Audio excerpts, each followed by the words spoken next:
दिव्यांच्या अवसेची कहाणी म्हणजेच दीप अमावस्येची कहाणी. ऐका दीपकांनो, तुमची कहाणी. आटपाट नगर होतं. तिथं एक राजा होता. त्याला एक सून होती. तिनं एके दिवशी घरातला पदार्थ स्वतः खाल्ला आणि उंदीरावरती आळ आणला. आपल्यावरचा प्रमाद टाळला. इकडे उंदरांनी विचार केला की आपल्यावर उगाच आळ आला आहे, तेव्हा आपण तिचा सूड घ्यावा, असा सर्वांनी विचार केला. त्यांनी रात्रीच्या वेळी हिची चोळी पाहुण्याच्या अंथरुणात नेऊन टाकले. दुसरे दिवशी हिची फजिती झाली. सासूदिरांनी निंदा केली. घरातून तिला हाकलून दिले. तिचा रोजचा नेम असे: रोज दिवे घासावे, तेलवात करावी, ते स्वतः लावावे, खडी साखरेने त्यांच्या ज्योती साराव्या.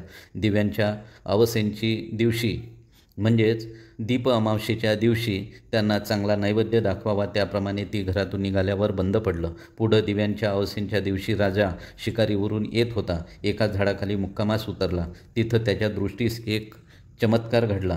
आपल्या सर्व गावातले दिवे अदृश्य रूप धारण करून झाडावर येऊन बसले आहेत. एकमेकाशी गोष्टी करत आहे. कोणाच्या घरी जेवायला काय केलं होतं, कशी कशी पूजा मिळाली वगैरे चौकशी चालली होती. सर्वांनी आपापल्या घरची हकीकत सांगितली.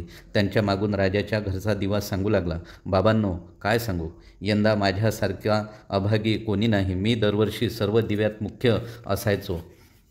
माझा थाटमाट जास्ती व्हायचा. त्याला यंदा अशा विपत्तीत दिवस काढावे लागत आहे.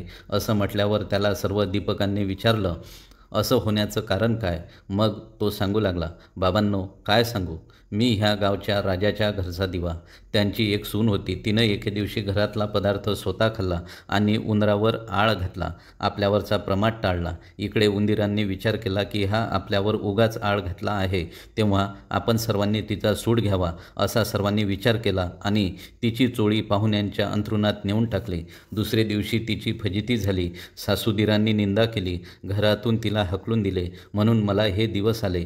ती दरवर्षी माझी मनोभावे पूजा करीत असे. जिथं असेल तिथं खुशाल असो, असं म्हणून मी तिला आशीर्वाद दिला. हा सर्व घडलेला प्रकार राजाने श्रवण केला. आपल्या सुनेचा अपराध नाही अशी त्याची खात्री झाली. घरी आला. कोणी प्रत्यक्ष पाहिले आहे का म्हणून चौकशी केली. तिला मेना पाठवून घरी आणलं. झाल्या गोष्टीची क्षमा मागितली. साऱ्या घरात मुखत्यारी दिली. ती सुखानं रामराज्य करू लागली. तर जसा तिला दीपक पावला आणि तिच्यावरचा आळ टळला, तसा तुमचा आमचा टळो, ही साठा उत्तराची कहाणी. पांचा उत्तरी सुफळ संपूर्ण.